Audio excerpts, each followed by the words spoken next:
What's poppin', my soul squad? You're tuned into Saving One Soul at a Time podcast with your girl, your host, Blacc Angel. I have to say I miss y'all so much. Y'all know y'all my therapy, even though I try to be y'all therapy. I just have to say how episode 4, believe it or not, it has the less views, but I got so much feedback on it that I have to do a part 2.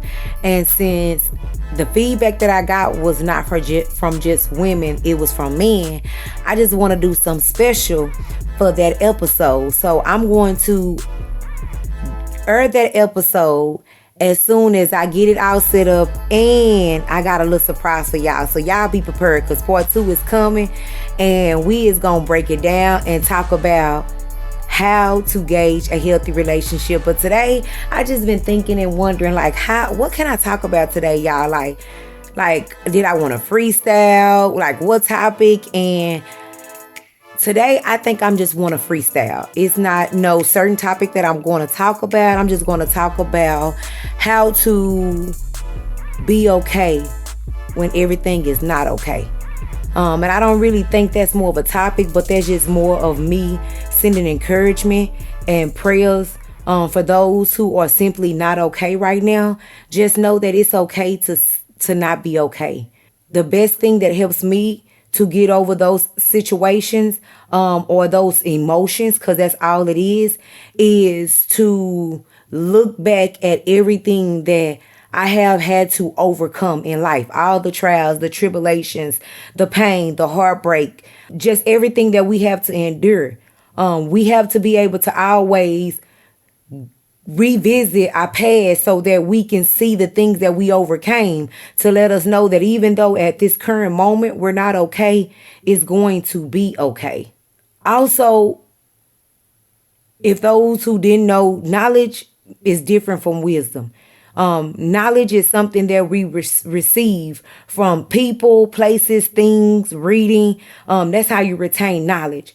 Wisdom come from using the knowledge that you has retained and putting that into actions.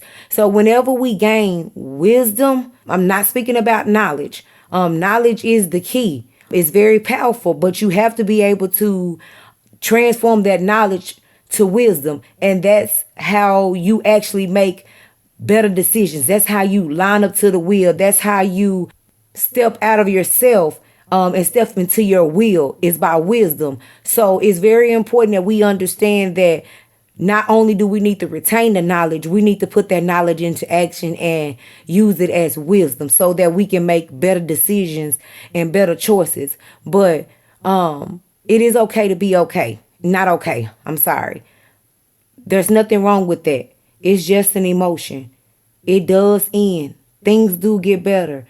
Time is irreplaceable, but time is the most beautiful thing in the world. God times everything uniquely and divine. So everything that you're going through right now is part of the plan. We have to be able to step out of ourselves and be able to see the blessing in the lesson. We get so caught up in the lesson that we in, and instead of looking at the blessing on the things that he's doing to get us through it, how he's sustaining us, how he giving us peace on them days that we need it the most, how he's giving us strength that we don't have, how he's still providing when we don't have, how he's still making a way when we don't know what way. Like, we have to sit back and look at all the small blessings in the process instead of looking at the lesson, because the lesson is already going to be overcame. Like, you're able to overcome anything. We're already able to overcome the world. So with that means we can overcome anything. But we get stuck in focusing on the lesson instead of focusing on the blessing. And that's the knowledge. That's the wisdom that you gain in that process. That's the strength. That's the peace. That's the joy, the hope, the bigger faith. Like, you have to be able to step outside the box. Don't live in a box.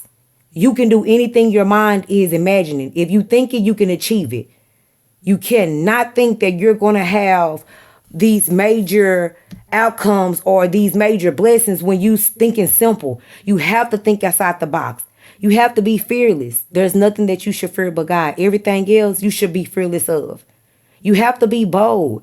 That means you have to do what you keep telling your mind that you can't do.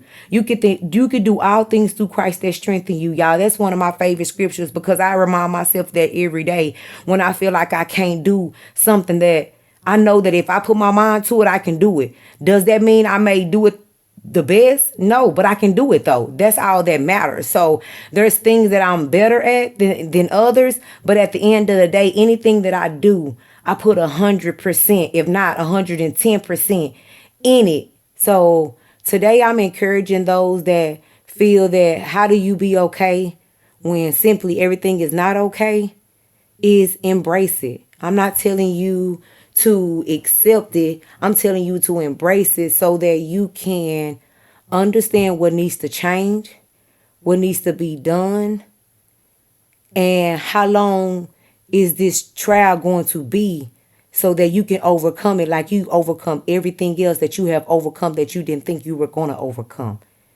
It's not okay. But you need to also say it's not okay. You don't have to be in a nutshell, or you don't have to act like it's okay when it's not okay. Just say it's not okay. That's embracing it. That's saying it, voicing it, and that's able to now for you to say, okay, so since I'm not okay, what do I need to do to be okay? What thoughts is making me not okay? What actions are making me not okay? What people are making me not okay? What places, things that are making me not okay?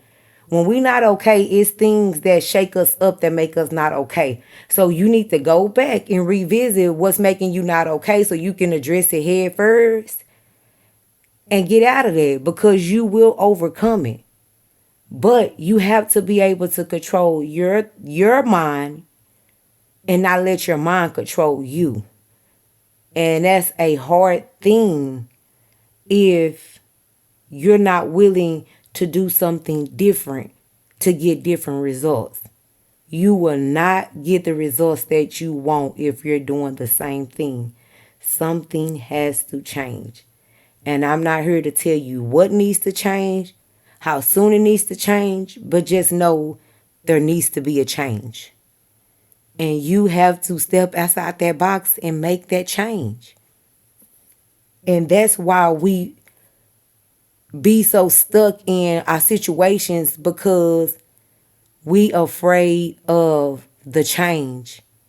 You cannot be afraid to be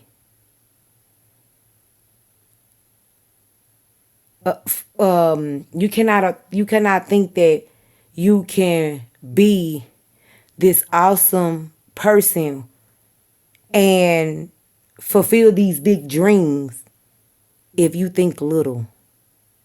It just don't work that way. Little faith get you little. Big faith get you things that you can't even fathom that you got. So today, I just want to pray for everybody in reference to being able to accept when you're not okay, and to still understand that you will overcome this situation, because everything is temporary, and because God say that we have already won the victory. So we don't really have to worry about the things that if today was our last day, it wouldn't even matter. So Lord, I ask and I come to you right now and ask us that you open up our minds, Lord, and provide the wisdom that we need, Lord, to make the right decisions to get out of being not okay when things are simply not okay. We know it's always a mental battle, Lord, also with our heart. So, Lord, we ask that you open up our heart, Lord, and to soften it to your will and not our will, and provide us with the forgiveness, the love, the strength, the courage, the willingness to be able to carry out your will. God, carrying out your will is not easy, but we trust that it's the best thing for our lives on this earth, Heavenly Father. So we want you to show us the way. You said that we make the plans, you will order our steps. We want you to guide us, and we want you to give us the willpower to be able to walk in your will boldly, and not be afraid. Thank y'all for tuning in. Like I say, it wasn't going to be long. I just wanted to give y'all some encouragement to let you know that, when you're not okay, how do you embrace that and still know and be able to rejoice in the day knowing that it's not okay, but you're able to rejoice because we have already overcame the world. So you have to understand what that means when he says we overcome the world, meaning that we can overcome anything in it, because that's how he created his world. That's how he created his son, his spirit, the blood.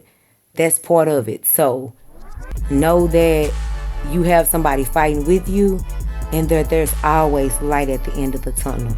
It is okay to not be okay. So just know you're not alone. There's several people that feel this way. There's several people that has to put on a facade because people may look at them different. But you're not alone. It takes a strong individual to help the next person understand and to know that they're not alone, because we are here to be able to strengthen one another through all the tribulations that we go through that is not okay. So I will be ready for y'all next week. Like I said, I got something special for y'all.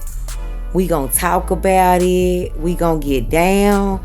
But I think we have to truly understand how relationships affect people in so many ways, and that people really have things that they want to talk about on relationships. And I love relationships, so I can't wait for part 2. But until then, thank y'all for tuning in with Saving One Soul at a Time podcast with your girl, your host, Blacc Angel. Sending number prayers, blessings, and love your way. I see you next week. Bye.